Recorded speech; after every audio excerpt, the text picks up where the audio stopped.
هر شپه رمضان مبارکه کې یو غږونکی غږ کوي، حدیث مبارک کې راځي، ای غوښتونکي د خیر مخ راواړوه.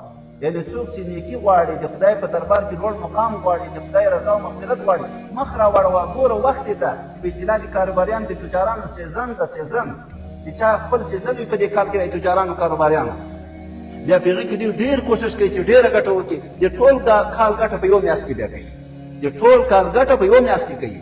دا د عبادت او د خدای پاک د رضا او د مغفرت او د بښنې سیزن ده. ګوره دا دغسې مه تېروئ.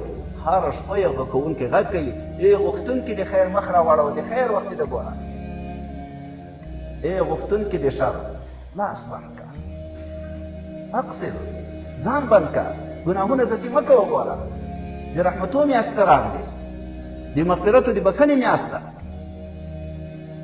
هغه ته باید موږ تاسې مثبت جواب ووایو چې بس لبیک، موږ به د الله په صحیح طریقه سره عبادت کولو توفیق نصیب وګرځوي.